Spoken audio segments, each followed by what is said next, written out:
All right, we're trying again. I don't know if it's going to be any better, but I'm really hoping. Hi, I'm Christina, the manager at the Pacific Beach Library. Today is day 17 of our read-along together of Wuthering Heights. It is the concluding day. I'm talking really fast because our connection has been dropping to this afternoon, and I hope people are going to find us and come back. So, let's see what we do. I'm drinking green tea. I am beyond sad at how this is disconnecting us. I don't want it to do that during the readings. This is going to be so good because we're on our final day of read-along of Wuthering Heights, and I don't want to mess up the conclusion. Okay, let's hope we can make it through a minute without it dropping again. If we can, then we can start reading. Okay. Welcome back, friends. I am very sorry we're having tech troubles today. Hello, thank you for making it back. I appreciate seeing you. Okay, let's go for it. Let's hope for the best. Let's do some housekeeping, talking about what we're going to read next and also what we're going to do in conjunction with Wuthering Heights. So, as we finish our read-along together today, we have 2 more Wuthering Heights activities because it's so hard to say goodbye, as Mariah Carey and Boyz II Men so beautifully said. So we are going to have a movie screening tomorrow. You can actually watch a film depiction of Wuthering Heights. We've chosen to watch the 1970 film adaptation starring Timothy Dalton as Heathcliff. Timothy Dalton, also known as James Bond, being Heathcliff. Apparently, according to a review that Judy found of the different adaptations, this is supposed to be considered one of the better film adaptations. It has the most authentic Yorkshire accents, much better than mine. And so we can enjoy that one. It's going to be screening tomorrow, available anytime between noon and midnight. And if you have not yet already registered, the way to get the login information is to go to the San Diego Public Library's events calendar, register that you want to watch that screening, and then you'll be emailed a link to the film along with a passcode that you can put in to be able to get access. That access will be available anytime between noon and midnight tomorrow, Wednesday the 26th. And I will be watching at 3 o'clock. I'll be watching it here instead of doing our usual read-along. And so I'll open a thread on our Facebook group where I'll be commenting along. And so if you would like to comment along too, please do. I would love to have that as much of an interactive experience as we can. I just think that's more fun. But if a different time works for you, that's fine too. Let's see, so that'll be tomorrow at 3 o'clock when I'll be doing my watching, but you can watch it yourself anytime between noon and midnight if that works better for you. Let's see. Okay, connection issues, sorry. So on Thursday, we are also going to have, at our usual 3 o'clock time, we'll have a tea party where we will discuss Wuthering Heights. Yay, I'm glad Helen got our email about the film. I'm glad that worked. We will be discussing Wuthering Heights, the book and or the film. And so if you only read the book and didn't see the film, that's cool. If you only watched the film and only caught a couple of these readings, that's cool too. We will talk about your thoughts on Wuthering Heights. Maybe you've only heard the Kate Bush song and you're just really curious, what's the big deal? That's also okay. So we will discuss Wuthering Heights on Thursday at 3 o'clock in our Zoom meeting. If you register for the movie screening, you'll also get that information at the same time. But you can also find it under our events here on our Facebook group. Okay, so that's the housekeeping regarding Wuthering Heights. The other thing that's happening is that we need to choose a book to read next. And I'm going to do one more refresh because the voting was so close and I don't want to not, allow the proper one to win. Let's see. Oh my. Let's find out. When last I checked, there was one book with 5 votes and one with 4, but let's find out if that's changed since I last looked. No! The votes are now closed. The polls are closed. The next book that we will be reading with 5 votes is Sense and Sensibility by Jane Austen. It'll be our 3rd Jane Austen book since we started our little group, and I found that I really quite love her. I'd read her long ago, and I'm trying to remember if I actually read Sense and Sensibility. I think I may have, but I'm not sure.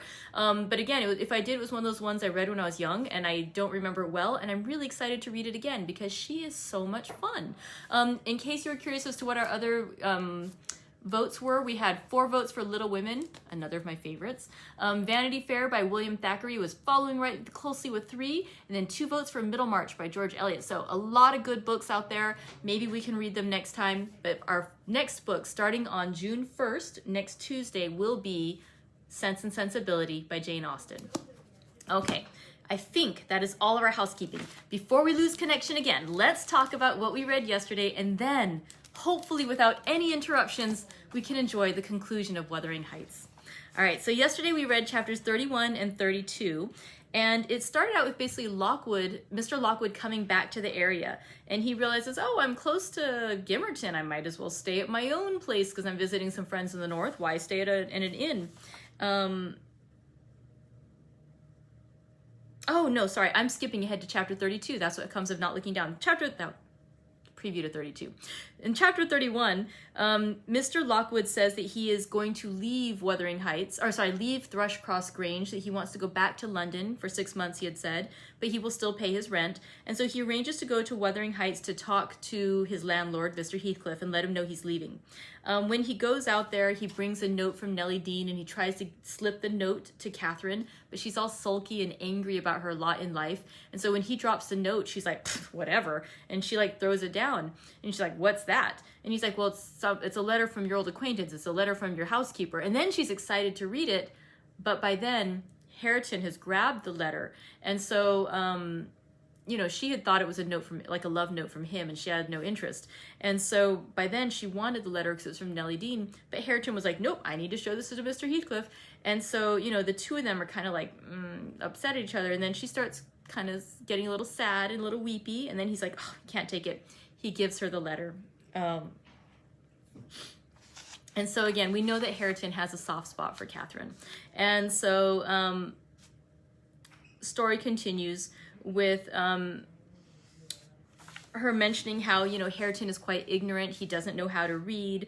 And, Mr. Lockwood has heard the stories from Nellie, and so he's both sympathetic to her and also to Hareton's plight. And he says, well, it sounds like he was trying. Maybe he was trying to read a bit more. Maybe he's not envious so much as emulous. He would like to be more, more knowledgeable like you. He'll be a clever scholar in a few years. And she says, he's actually taken some of my books and he's hiding them. And he acts like he's reading them, but he butchers them basically because he's so ignorant. She's really cruel in this scene, just in case we're not clear. And, he hears her mocking him, and finally he can't take it, and he brings the books back. He's like, here, take them back. I didn't want them anyway.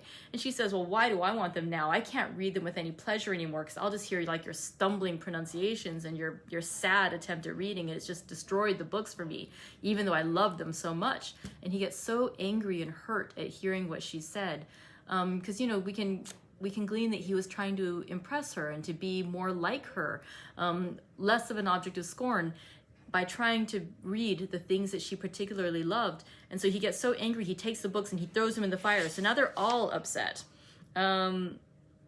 Everyone's angry at this point. Then Mr. Heathcliff comes in and Lockwood says, I'm leaving. And it's like, okay, fine. You still better pay me. And Lockwood's like, of course I'll pay you. And then, he's forced to have a miserable dinner with Heathcliff and Hareton, and it's a really uncomfortable. Lockwood says, forget this business, how dreary life gets there, and what a realization of something more romantic than a fairy tale it would have been for Mrs. Linton Heathcliff had she and I struck up an attachment, as her good nurse desired, and migrated together into the stirring atmosphere of town. So how lucky Catherine would have been if the two of them had hooked up, basically. But, it's just too miserable there. He got lucky by not. And so he leaves. The book continues, chapter 32, several months later in September of 1802. And that's when he is visiting some friends in the north. And he realizes he's near Gimmerton. And so Lockwood decides to spend the night at Thrushcross Grange. He gets to the house and he finds that Nellie is no longer there. And so he's like, well, he talks to the new servant and says, all right, I'll give you guys time to get ready. I'm going to go see my landlord, because he figures I might as well pay up now, settle accounts, and I won't have to come back later on.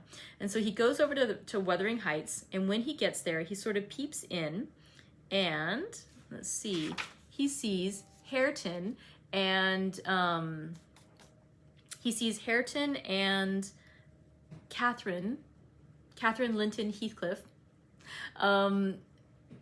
sort of canoodling, that the two of them are reading together, they're flirting with each other, they're exchanging a few kisses, and it's a very sweet scene. And Hareton by now is not the rough lad that he had been before. I mean, he's still a strong big guy, but now he's cleaner, he's speaking softer, he's speaking more clearly, and he's just the rough edges have been brushed off.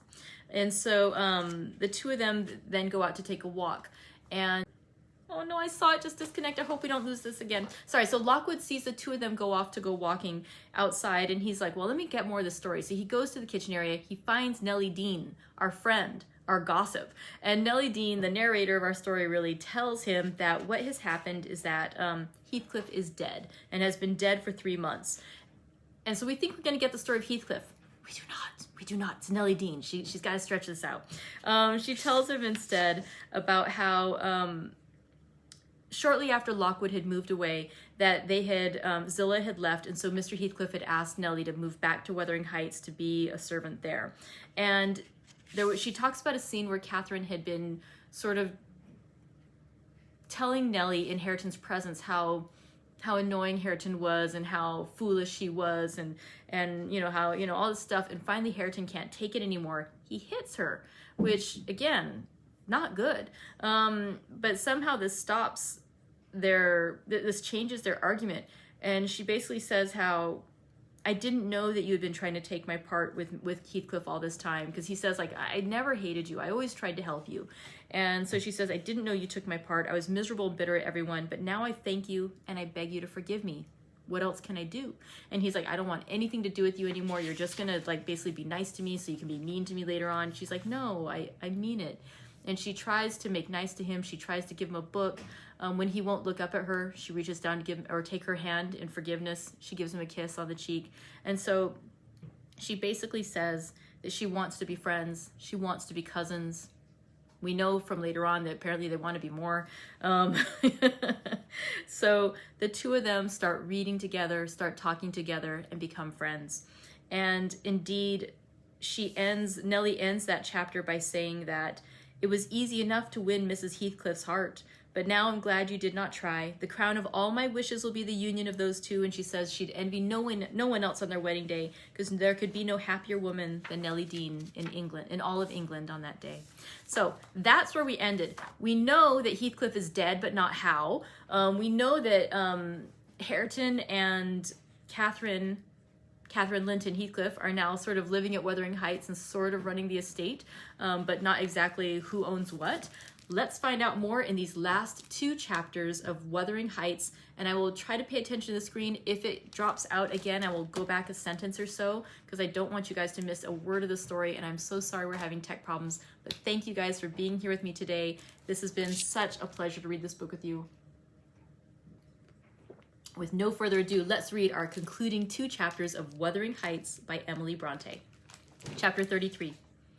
On the morrow of that Monday, Earnshaw being still unable to follow his ordinary employments, and therefore remaining about the house, I speedily found it would be impracticable to retain my charge beside me, as heretofore.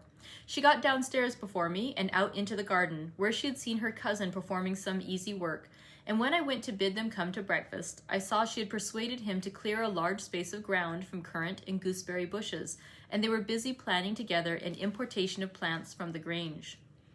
I was terrified at the devastation which had been accomplished in a brief half hour. The black currant trees were the apple of Joseph's eye, and she had just fixed her choice of a flower bed in the midst of them. There, that will be all shown to the master, I exclaimed, the minute it is discovered. And what excuse have you to offer for taking such liberties with the garden? We shall have a fine explosion on the head of it, see if we don't. Mr. Hareton, I wonder you should have no more wit than to go and make that mess at her bidding. I'd forgotten they were Joseph's, answered Earnshaw, rather puzzled, but I'll tell him I did it. We always ate our meals with Mr. Heathcliff. I held the mistress's post in making tea and carving, so I was indispensable at table. Catherine usually sat by me, but today she stole nearer to Hareton, and I presently saw she would have no more discretion in her friendship than she had in her hostility. Now, mind you don't talk with and notice your cousin too much, were my whispered instructions as we entered the room. It will certainly annoy Mr. Heathcliff, and he'll be mad at you both. I'm not going to, she answered. The minute after, she had sidled to him and was sticking primroses in his plate of porridge.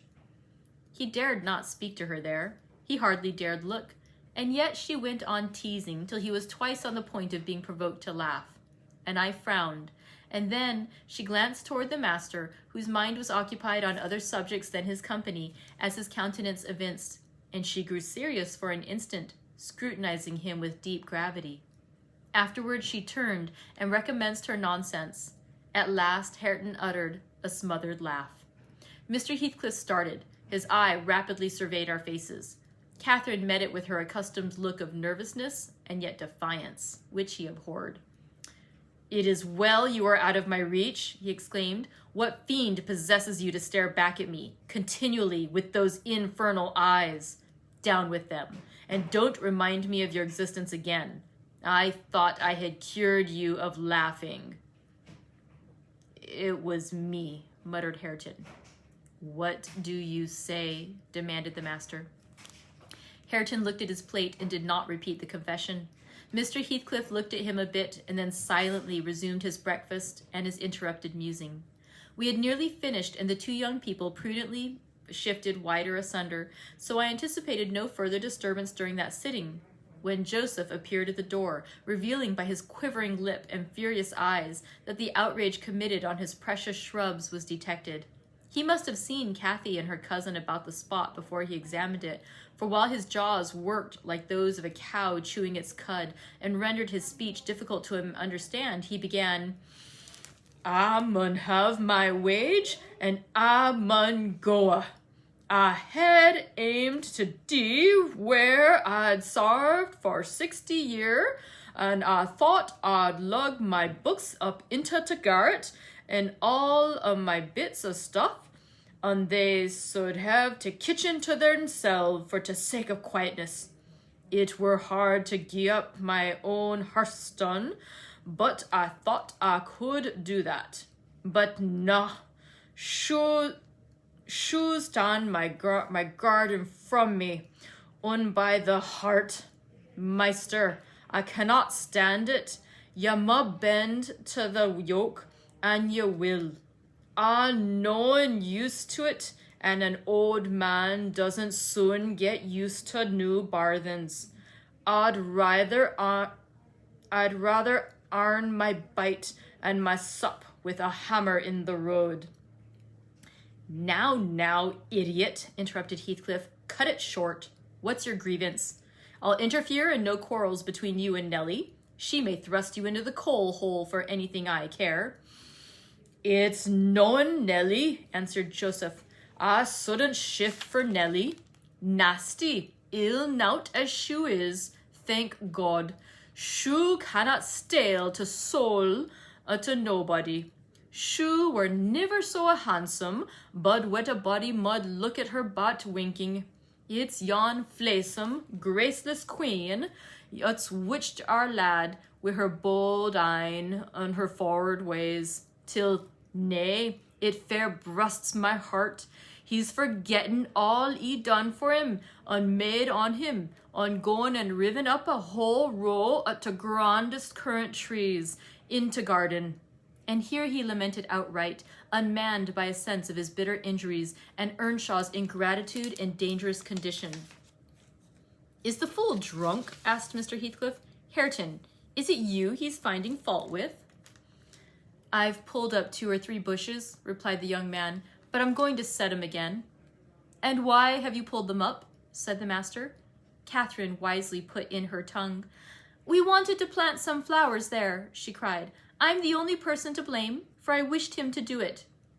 "And who the devil gave you leave to touch a stick about the place?" demanded her father-in-law, much surprised.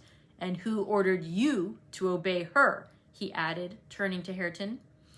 The latter was speechless. His cousin replied, "You shouldn't grudge a few yards of earth for me to ornament when you have taken all my land." "Your land, insolent slut? You never had any," said Heathcliff. "And my money," she continued, returning his angry glare, and meantime biting a piece of crust, the remnant of her breakfast. "Silence," he exclaimed. "Get done and be gone." "And Hareton's land, and his money," pursued the reckless thing. "Hareton and I are friends now, and I shall tell him all about you." The master seemed confounded a moment. He grew pale and rose up, eyeing her all the while with an expression of mortal hate. "If you strike me, Hareton will strike you," she said, "so you may as well sit down." If Hareton does not turn you out of the room, I'll strike him to hell, thundered Heathcliff. Damnable witch! Dare you pretend to rouse him against me? Off with her! Do you hear? Fling her into the kitchen. I'll kill her, Ellen Dean, if you let her come into my sight again. Hareton tried under his breath to persuade her to go. Drag her away, he cried savagely. Are you staying to talk?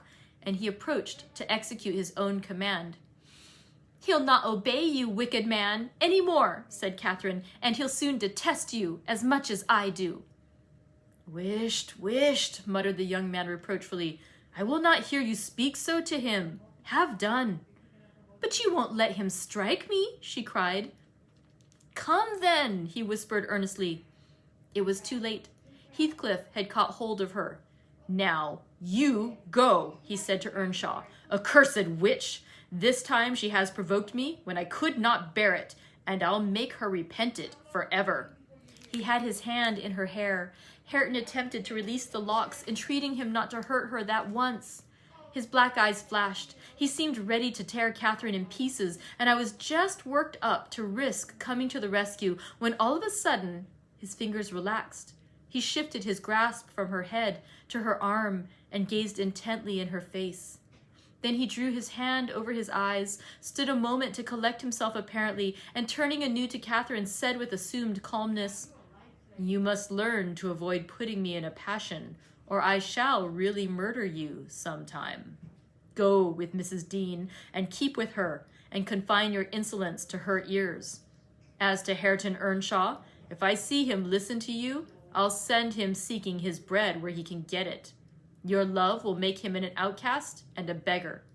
Nellie, take her and leave me, all of you. Leave me. I led my young lady out. She was too glad of her escape to resist. The other followed, and Mr. Heathcliff had the room to himself till dinner. I had counseled Catherine to get hers upstairs, but as soon as he perceived her vacant seat, he sent me to call her. He spoke to none of us, eat very little, and went out directly afterwards, intimating that he should not return before evening. The two new friends established themselves in the house during his absence, where I heard Hareton sternly check his cousin on her offering a revelation of her father-in-law's conduct to his father. He said he wouldn't suffer a word to be uttered to him in his disparagement. If he were the devil, it didn't signify. He would stand by him, and he'd rather she would abuse himself, as she used to, than begin on Mr. Heathcliff. Catherine was waxing cross at this, but he found means to make her hold her tongue by asking how she would like him to speak ill of her father. And then she comprehended that Earnshaw took the master's reputation home to himself and was attached by ties stronger than reason could break, chains forged by habit which it would be cruel to attempt to loosen. She showed a good heart thenceforth in avoiding both complaints and expressions of antipathy concerning Heathcliff, and confessed to me her sorrow that she had endeavored to raise a bad spirit between him and Hareton. Indeed, I don't believe she has ever breathed a syllable in the latter's hearing against her oppressor since. When this slight disagreement was over, they were thick again, and as busy as possible in their several occupations of pupil and teacher. I came in to sit with them after I had done my work, and I felt so soothed and comforted to watch them that I did not notice how time got on. You know, they both appeared in a measure my children. I had long been proud of one, and now I was sure the other would be a source of equal satisfaction. His honest, warm, and intelligent nature shook off rapidly the clouds of ignorance and degradation in which it had been bred, and Catherine's sincere commendations acted as a spur to his industry. His brightening mind brightened his features, and added spirit and nobility to their aspect. I could hardly fancy it the same individual I had beheld on the day I discovered my little lady at Wuthering Heights after her expedition to the crags. While I admired and they labored, dusk drew on, and with it returned the master. He came upon us quite unexpectedly, entering by the front way, and had a full view of the whole three, ere we could raise our heads to glance at him. Well, I reflected, there was never a pleasanter or more harmless sight, and it will be a burning shame to scold them. The red firelight glowed on their two bonny heads, and revealed their faces, animated with the eager interest of children, for though he was 23 and she 18, Each had so much of novelty to feel and learn that neither experienced nor evinced the sentiments of sober, disenchanted maturity. They lifted their eyes together to encounter Mr. Heathcliff. Perhaps you have never remarked that their eyes are precisely similar, and they are those of Catherine Earnshaw. The present Catherine has no other likeness to her except a breadth of forehead and a certain arch of the nostril which makes her appear rather haughty, whether she will or not. With Hareton the resemblance is carried farther. It is singular at all times. Then it was particularly striking, because his senses were alert and his mental faculties wakened to unwonted activity. I suppose this resemblance disarmed Mr. Heathcliff. He walked to the hearth in evident agitation, but it quickly subsided as he looked at the young man. Or, I should say, altered its character, for it was there yet. He took the book from his hand and glanced at the open page, then returned it without any observation, merely signing Catherine away. Her companion lingered very little behind her, and I was about to depart also, but he bid me sit still. "It is a poor conclusion, is it not?" he observed, having brooded a while on the scene he had just witnessed. "An absurd termination to my violent exertions? I got levers and mattocks to demolish the 2 houses, and train myself to be capable of working like Hercules, and when everything is ready and in my power, I find the will to lift a slate off either roof has vanished. My old enemies have not beaten me. Now would be the precise time to revenge myself on their representatives. I could do it, and none could hinder me. But where is the use? I don't care for striking. I can't take the trouble to raise my hand. That sounds as if I had been laboring the whole time, only to exhibit a fine trait of magnanimity. It is far from being the case. I have lost the faculty of enjoying their destruction, and I am too idle to destroy for nothing. Nellie, there is a strange change approaching. I'm in its shadow at present. I take so little interest in my daily life that I hardly remember to eat and drink. Those 2 who have left the room are the only objects which retain a distinct material appearance to me, and that appearance causes me pain, amounting to agony. About her I won't speak, and I don't desire to think, but I earnestly wish she were invisible. Her presence invokes only maddening sensations. He moves me differently, and yet if I could do it without seeming insane, I'd never see him again. You'll perhaps think me rather inclined to become so, he added, making an effort to smile, if I tried to describe the 1,000 forms of past associations and ideas he awakens or embodies. But you'll not talk of what I tell you, and my mind is so eternally secluded in itself, it is tempting, at last, to turn it out to another. 5 minutes ago, Hareton seemed a personification of my youth, not a human being. I felt to him in such a variety of ways that it would have been impossible to have accosted him rationally. In the first place, his startling likeness to Catherine connected him fearfully with her. That, however, which you may suppose the most potent to arrest my imagination is actually the least. For what is not connected with her to me, and what does not recall her? I cannot look down to this floor, but her features are shaped on the flags, in every cloud, in every tree, filling the air at night and caught by glimpses in every object.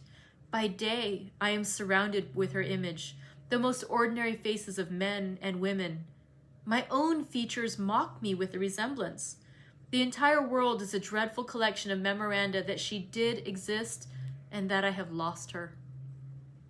Well, Hareton's aspect was the ghost of my immortal love, of my wild endeavors to hold my right, my degradation, my pride, my happiness, and my anguish.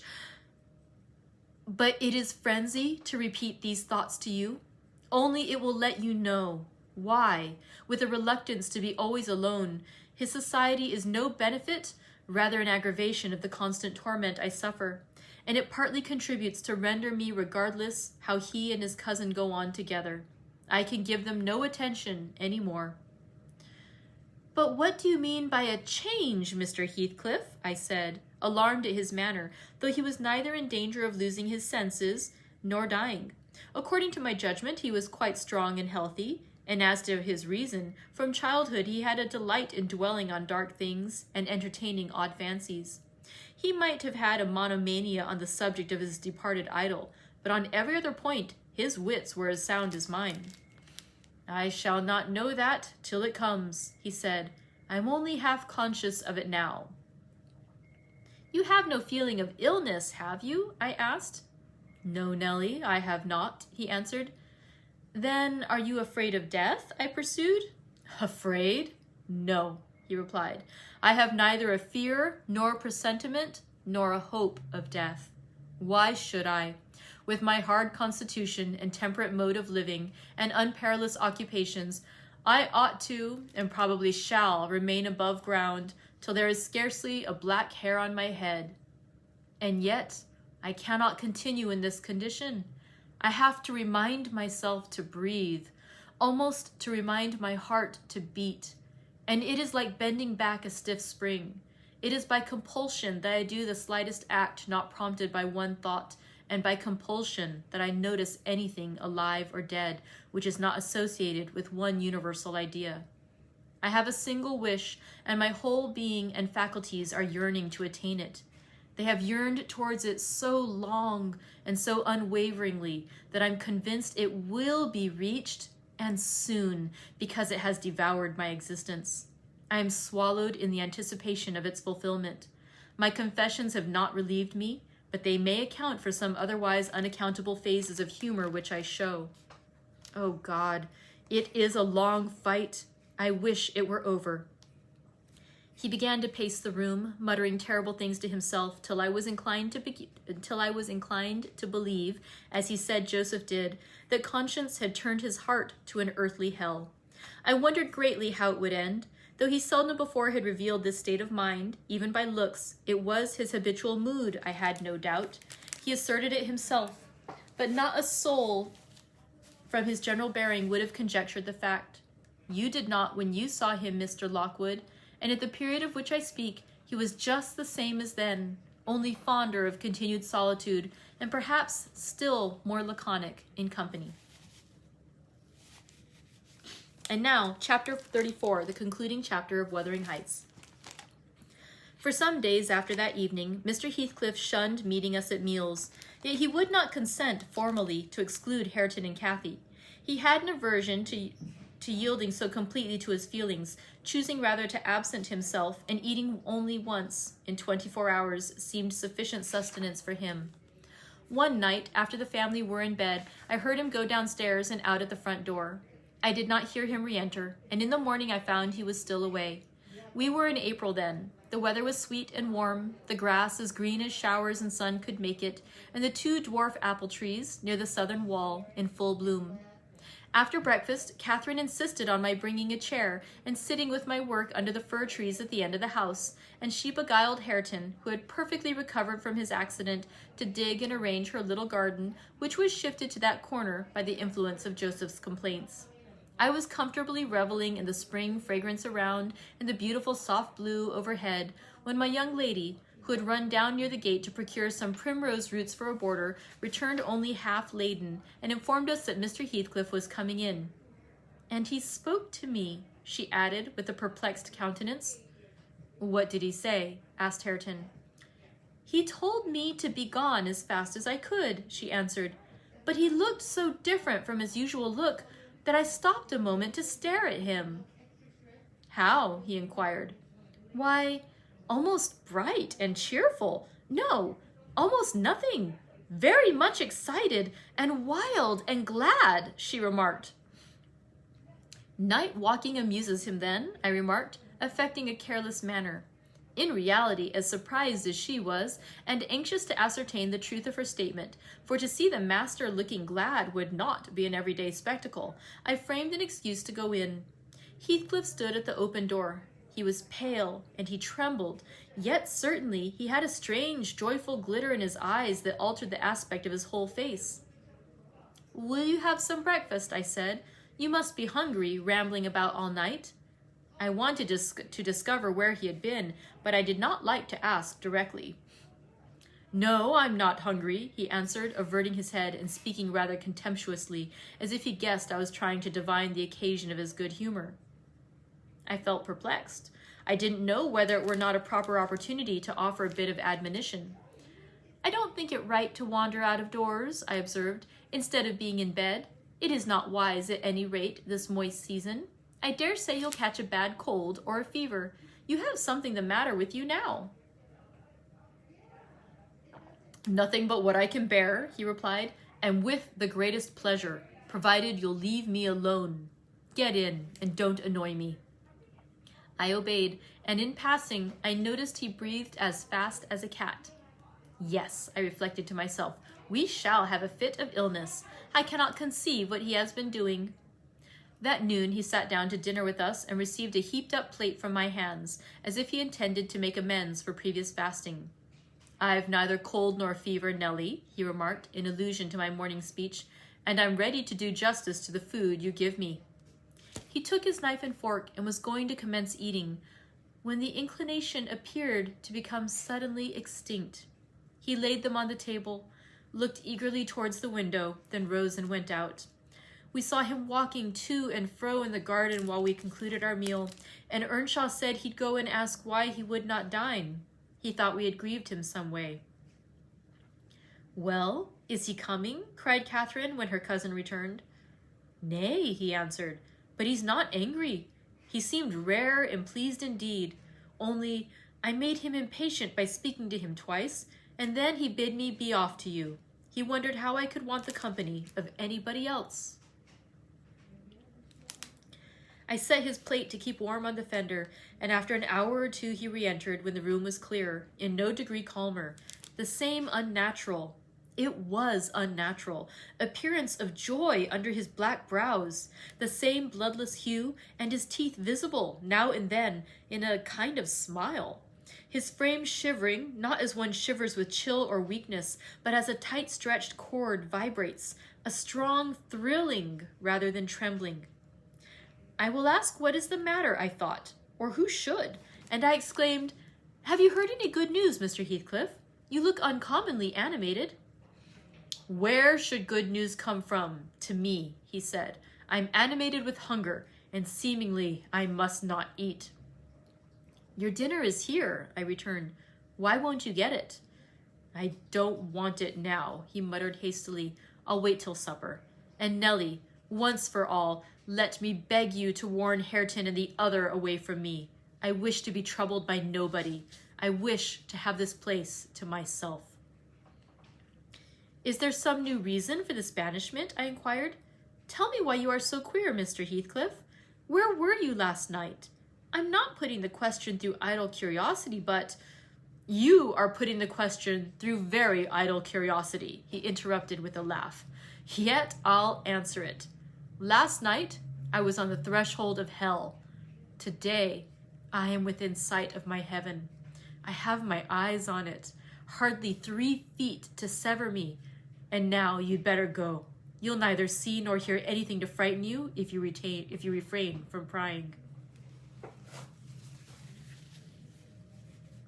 Having swept the hearth and wiped the table, I departed more perplexed than ever. He did not quit the house again that afternoon, and no one intruded on his solitude, till at 8 o'clock I deemed it proper, though unsummoned, to carry a candle and his supper to him. He was leaning against the ledge of an open lattice, but not looking out. His face was turned to the interior gloom. The fire had smoldered to ashes. The room was filled with the damp, mild air of the cloudy evening, and so still that not only the murmur of the beck down Gimmerton was distinguishable, but its ripples and its gurgling over the petals or through the large stones which it could not cover. I uttered an ejaculation of discontent at seeing the dismal grate, and commenced shutting the casements one after another till I came to his. Must I close this? I asked, in order to rouse him, for he would not stir. The light flashed on his features as I spoke. Oh, Mr. Lockwood, I cannot express what a terrible start I got by the momentary view. Those deep black eyes, that smile and ghastly paleness. It appeared to me not Mr. Heathcliff, but a goblin, and in my terror I let the candle bend towards the wall, and it left me in darkness. Yes, close it, he replied in his familiar voice. There, that is pure awkwardness. Why did you hold the candle horizontally? Be quick and bring another. I hurried out in a foolish state of dread and said to Joseph, The master wishes you to take him a light and rekindle the fire, for I dare not go in myself again just then. Joseph rattled some fire onto the shovel and went, but he brought it back immediately with the supper tray in his other hand, explaining that Mr. Heathcliff was going to bed and he wanted nothing to eat till morning. We heard him mount the stairs directly. He did not proceed to his ordinary chamber, but turned into that with the paneled bed. Its window, as I mentioned before, is wide enough for anybody to get through, and it struck me that he plotted another midnight excursion, which he had rather we had no suspicion of. Is he a ghoul or a vampire? I mused. I had read of such hideous incarnate demons. And then I set myself to reflect how I had tended him in infancy and watched him grow to youth and followed him almost through his whole course, and what absurd nonsense it was to yield to that sense of horror. But where did he come from, the little dark thing, harbored by a good man to his bane, muttered superstition as I dozed into unconsciousness. And I began, half dreaming, to weary myself with imagining some fit parentage for him, and repeating my waking meditations, I tracked his existence over again with grim variations, at last picturing his death and funeral, of which all I can remember is being exceedingly vexed at having the task of dictating an inscription for his monument and consulting the sexton about it, and as he had no surname and we could not tell his age, we were obliged to content ourselves with the single word, Heathcliff. That came true. We were. If you enter the kirkyard, you'll read on his headstone only that and the date of his death. Dawn restored me to common sense. I rose and went into the garden as soon as I could see, to ascertain if there were any footmarks under his window. There were none. He has stayed at home, I thought, and he'll be all right today. I prepared breakfast for the household, as was my usual custom, but told Hareton and Catherine to get theirs ere the master came down, for he lay late. They preferred taking it out of doors under the trees, and I set a little table to accommodate them. On my re-entrance, I found Mr. Heathcliff below. He and Joseph were conversing about some farming business. He gave clear, minute directions concerning the matter discussed, but he spoke rapidly and turned his head continually aside and had the same excited expression, even more exaggerated. When Joseph quitted the room, he took his seat in the place he generally chose, and I put a basin of coffee before him. He drew it nearer and then rested his arms on the table and looked at the opposite wall, as I supposed, surveying one particular portion, up and down with glittering, restless eyes, and with such eager interest that he stopped breathing during half a minute together. Come now, I exclaimed, pushing some bread against his hand. Eat and drink that while it is hot. It has been waiting near an hour. He didn't notice me, and yet he smiled. I'd rather have seen him gnash his teeth than smile so. Mr. Heathcliff! Master, I cried, don't for God's sake stare as if you saw an unearthly vision. Don't for God's sake shout so loud, he replied. Turn round and tell me, are we by ourselves? Of course, was my answer. Of course we are. Still, I involuntarily obeyed him as if I were not quite sure. With a sweep of his hand, he cleared a vacant space in front among the breakfast things and leant forward to gaze more at his ease. Now I perceived he was not looking at the wall, for when I regarded him alone, it seemed exactly that he gazed at something within 2 yards' distance.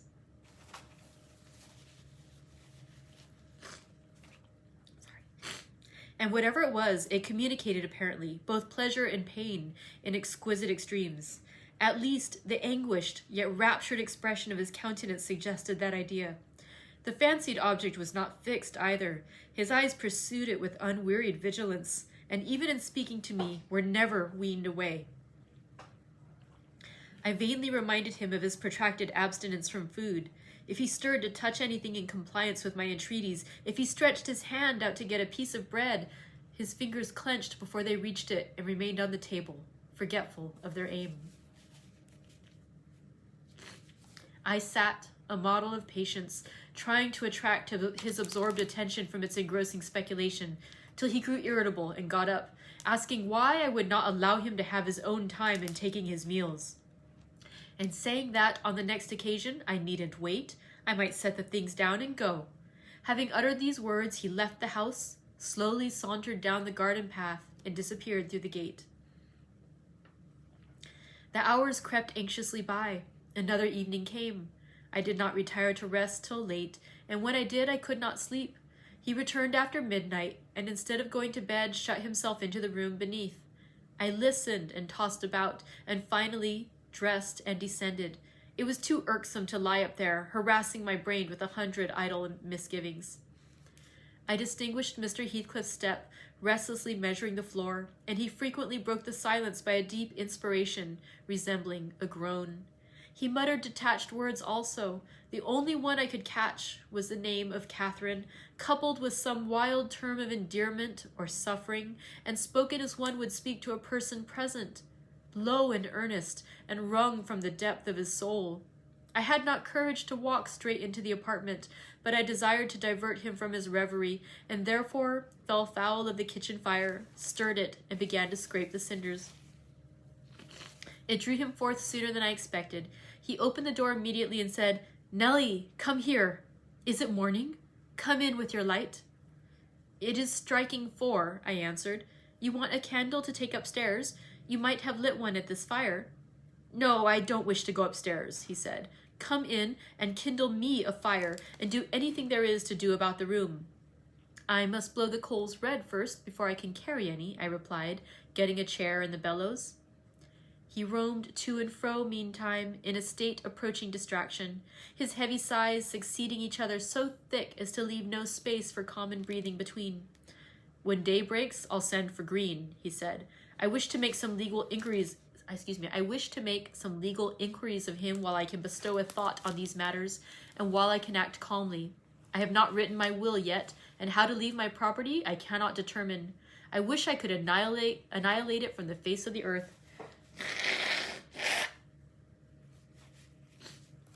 "I would not talk so, Mr. Heathcliff," I interposed. "Let your will be a while. You'll be spared to repent of your many injustices yet.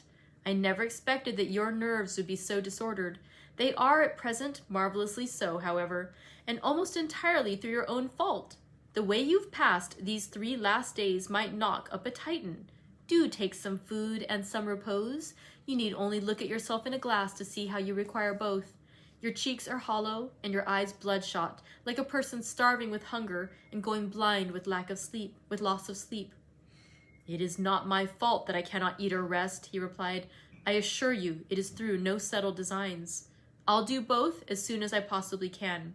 But you might as well bid a man struggling in the water rest within arm's length of the shore. I must reach it first, and then I'll rest.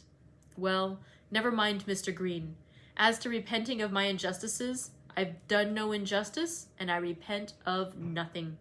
I'm too happy, and yet I'm not happy enough. My soul's bliss kills my body, but does not satisfy itself." "Happy, master?" I cried. "Strange happiness.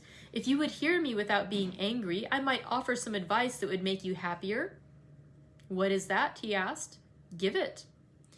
"You are aware, Mr. Heathcliff," I said, "that from the time you were 13 years old, you have lived a selfish, unchristian life, and probably hardly had a Bible in your hands during all that period.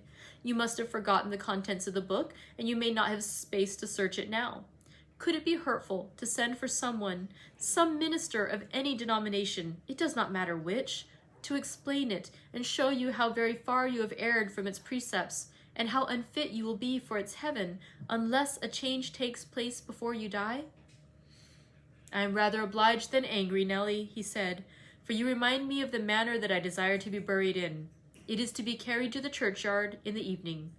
You and Hareton may, if you please, accompany me, and mind particularly to notice that the sexton obeys my directions concerning the 2 coffins. No minister need come, nor anything be said over me. I tell you I have nearly attained my heaven, and that of others is altogether unvalued and uncoveted by me." And supposing you persevered in your obstinate fast and died by that means, and they refused to bury you in the precincts of the kirk, I said, shocked at his godless indifference, how would you like it? They won't do that, he replied. If they did, you must have me removed secretly, and if you neglect it, you shall prove, practically, that the dead are not annihilated. As soon as he heard the other members of the family stirring, he retired to his den, and I breathed freer. But in the afternoon, while Joseph and Hareton were at their work, he came into the kitchen again, and with a wild look bid me come and sit in the house. He wanted somebody with him. I declined, telling him plainly that his strange talk and manner frightened me, and I had neither the nerve nor the will to be his companion alone. I believe you think me a fiend, he said with his dismal laugh, something too horrible to live under a decent roof. Then turning to Catherine, who was there, and who drew behind me at his approach, he said, half sneeringly, Will you come, Chuck? I'll not hurt you. No, to you I've made myself worse than the devil. Well, there is one who won't shrink from my company. By God, she's relentless. Oh, damn it. It's unutterably too much for flesh and blood to bear. Even mine. He solicited the society of no one more. At dusk he went into his chamber. Through the whole night and far into the morning, we heard him groaning and murmuring to himself. Hareton was anxious to enter, but I bid him fetch Mr. Kenneth, and he should go in and see him. When he came, and I requested admittance and tried to open the door, I found it locked, and Heathcliff bid us be damned. He was better, and would be left alone. So the doctor went away. The following evening was very wet. Indeed, it poured down till day dawn, and as I took my morning walk round the house, I observed the master's window swinging open, and the rain driving straight in. He cannot be in bed, I thought. Those showers would drench him through. He must either be up or out, but I'll make no more ado. I'll go boldly and look. Having succeeded in obtaining entrance with another key, I ran to unclose the panels, for the chamber was vacant. Quickly pushing them aside, I peeped in. Mr. Heathcliff was there, laid on his back. His eyes met mine so keen and fierce I started, and then he seemed to smile. I could not think him dead, but his face and throat were washed with rain. The bedclothes dripped, and he was perfectly still. The lattice, flapping to and fro, had grazed one hand that rested on the sill. No blood trickled from the broken skin, and when I put my fingers to it, I could doubt no more. He was dead and stark. I hasped the window. I combed his black long hair from his forehead. I tried to close his eyes, to extinguish, if possible, that frightful, lifelike gaze of exultation before anyone else beheld it. They would not shut. They seemed to sneer at my attempts, and his parted lips and sharp white teeth sneered too. Taken with another fit of cowardice, I cried out for Joseph. Joseph shuffled up and made a noise, but resolutely refused to meddle with him. The divil's harried off with his soul, he cried, and he ma have his carcass into to bargain, for out I care. What a wicked un he looks, grinning at death. And the old sinner grinned in mockery. I thought he intended to cut a caper round the bed, but suddenly composing himself, he fell on his knees and raised his hands and returned thanks that the lawful master and the ancient stock were restored to their rights. I felt stunned by the awful event, and my memory unavoidably recurred to former times with a sort of oppressive sadness. But poor Hareton, the most wronged, was the only one that really suffered much. He sat by the corpse all night, weeping in bitter earnest. He pressed its hand and kissed the sarcastic, savage face that everyone else shrank from contemplating, and bemoaned him with that strong grief which springs naturally from a generous heart, though it be tough as tempered steel. Kenneth was perplexed to pronounce of what disorder the master died. I concealed the fact of his having swallowed nothing for 4 days, fearing it might lead to trouble, and then I am persuaded he did not abstain on purpose. It was the consequence of his strange illness, not the cause. We buried him, to the scandal of the whole neighborhood, as he had wished. Earnshaw and I, The sexton and 6 men to carry the coffin comprehended the whole attendance. The 6 men departed when they had let it down into the grave. We stayed to see it covered. Hareton, with a streaming face, dug green sods and laid them over the brown mold himself. At present it is as smooth and verdant as its companion molds, and I hope its tenant sleeps as soundly. But the country folks, if you ask them, would swear on their Bible that he walks. There are those who speak to having met him near the church and on the moor, and even within this house. Idle tales, you'll say, and so say I. Yet that old man by the kitchen fire affirms he has seen 2 on 'em, looking out of his chamber window, on every rainy night since his death. And an odd thing happened to me about a month ago. I was going to the Grange one evening, a dark evening threatening thunder, and just at the turn of the heights I encountered a little boy with a sheep and 2 lambs before him. He was crying terribly, and I supposed the lambs were skittish and would not be guided. "What is the matter, my little man?" I asked. "They's Heathcliff and a woman yonder, under Tanab," he blubbered, "and I dar not pass 'em." I saw nothing, but neither the sheep nor he would go on, so I bid him take the road lower down. He probably raised the phantoms from thinking, as he traversed the moors alone, on the nonsense he had heard his parents and companions repeat. Yet still, I don't like being out in the dark now, and I don't like being left by myself in this grim house. I cannot help it. I shall be glad when they leave it and shift to the Grange." "They're going to the Grange, then?" I said. "Yes," answered Mrs. Dean, "as soon as they are married, and that will be on New Year's Day." "And who will live here, then?" "Why, Joseph will take care of the house, and perhaps a lad to keep him company. They will live in the kitchen, and the rest will be shut up." "For the use of such ghosts as choose to inhabit it?" I observed. "No, Mr. Lockwood," said Nellie, shaking her head. "I believe the dead are at peace, but it is not right to speak of them with levity." At that moment the garden gate swung to. The ramblers were returning.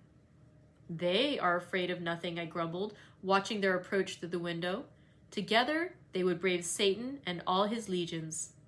As they stepped onto the doorstones and halted to take a last look at the moon, or, more correctly, at each other by her light, I felt irresistibly impelled to escape them again, and pressing a remembrance into the hand of Mrs. Dean, and regarding her expostulations at my rudeness, I vanished through the kitchen as they opened the house door, and so should have confirmed Joseph in his opinion of his fellow servants' gay indiscretions, had he not fortunately recognized me for a respectable character by the sweet ring of a sovereign at his feet. My walk home was lengthened by a diversion in the direction of the kirk. When beneath its walls, I perceived decay had made progress, even in 7 months. Many a window showed black gaps deprived of glass, and slates jutted off here and there, beyond the right line of the roof, to be gradually worked off in coming autumn storms. I sought, and soon discovered, the 3 headstones on the slope near the moor, the middle one gray and half buried in heath, Edgar Linton's only harmonized by the turf and moss creeping up its foot, Heathcliff's still bare. I lingered round them under that benign sky, watched the moths fluttering among the heath and harebells, listened to the soft wind breathing through the grass, and wondered how anyone could ever imagine unquiet slumbers for the sleepers in that quiet earth. The end. That concludes our reading of Wuthering Heights by Emily Brontë. Oh, I need a fresh tissue. I'm so sorry.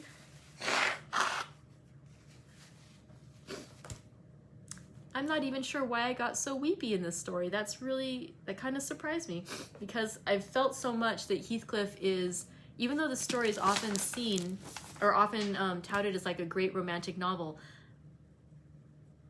it had been so long since I'd read it that reading it together with you, I was sort of like refreshing back on wow, I remembered that Heathcliff was not a nice person and an anti-hero in many ways, as I think was Cathy. Cathy isn't the standard heroine either. I mean, she's selfish, she's mean, she is very controlling. Heathcliff and Cathy together, they love so passionately and yet so cruelly to some extent, but at the same time they're so vibrant. Also, that whole thing, that there was a lovely meme that Helen had posted the other day, that idea of, I love you so much that I never want you to be happy again without me. I love you so much that I hope you suffer forever, every day missing me. You know, it's just like, it's this weird dysfunctional love, and he's so terrible through the whole thing. And yet at that, when we got to that last chapter where Heathcliff was clearly seeing Cathy and wanting to believe she was there, and starving himself to death in the process. It was just, you know, I don't know why it was so emotional. That's actually surprised me. It affected me that much. I'm curious as to the rest of you, what you thought of the story. Do you think Wuthering Heights is a romance? Is it a, yeah, what do you think of the book? What do you think of the ending? Are Cathy and Hareton the second chance for Heathcliff and Cathy? The first Cathy, you know, the ones that finally did get a chance, the young man being able to be educated, the young woman not feeling degraded by being with this man who seems so much less than she, but is, you know, to some extent her match and her equal. Interesting story. I'm looking forward to discussing it with you on Thursday if you're able to tune in then. If you're not, or you would like to share your comments here, please do. I am really curious your thoughts. This is one of those books I'm very conflicted about. It clearly affected me emotionally. It's well written. It's a good book, but it's also so troubling in a lot of ways, I find. Or disturbing, perhaps it's a better word. I am very curious about your thoughts. I'm also really excited too to see the film adaptation tomorrow. We hope and want love to prevail, absolutely. And that idea of how he loves her so much that he wants to see her ghost. And I don't know, I kind of want to believe that Cathy's ghost is haunting him, that it's not a figment of his imagination, that she is indeed wanting him to, you know, wanting him to finally join her, that the two of them wander the moors in the cold, and that, you know, she was sincere and she said, I don't want to be in heaven. I want to be here. That this is her heaven. Sorry, getting emotional again. But yeah, I'm looking forward to the discussion on Thursday, and I'm also really excited to see the film tomorrow because I've never seen a full film adaptation of Wuthering Heights, and I certainly haven't seen this 1970 edition, and so I'm really curious as to whether they are going to include the second half of the story, how much of that detail they include, because it sort of feels like it's almost two books, right? The story of Heathcliff and Catherine, and the second of the revenge story, where he's trying to destroy the Lintons, both through Edgar and Isabella and their children. And so, you know, again, he would destroy his own son in the process of destroying Isabella's son, Linton. But yeah, I'm wondering how they're going to show this in the film tomorrow. Will they show that whole story? Do they just focus on the first Heathcliff and Cathy story in order to make it more of a happy romance or happy sad romance? Like, I'm really curious how that's going to be. So again, I encourage you again to please sign up to watch the film if you can on Wednesday. That's tomorrow. And if you're able to join us on Thursday for the discussion, I would love to discuss this with you because, yeah, this book I find very thought-provoking. It's I'm still really conflicted about my impressions of it, and I would love to hear what your thoughts are on it as well. So let's talk about it on Thursday. Thank you for joining me. If you aren't able to join us, then please post your comments here. We'll go ahead and share our thoughts on it there as well. But yeah, I look forward to discussing with you on Thursday about the film and the book. I just think this is, wow, I really didn't expect it to hit me as hard as it did today too. That surprised me a lot. And so yeah, I'm really curious as to what your reactions are to the story as well. So thank you very much. Thank you for joining me for today's reading, and indeed for the last 1, 2, 3, 4.5 weeks of reading that we've been reading Wuthering Heights together. I have loved it, and thank you so much. And I look forward to joining you not just tomorrow for the film, not just Thursday for our discussion of Wuthering Heights, but next week also, when we will begin reading Sense and Sensibility by Jane Austen together. Thank you. I hope you have a great rest of your day, and let's watch a movie tomorrow. Bye, friends.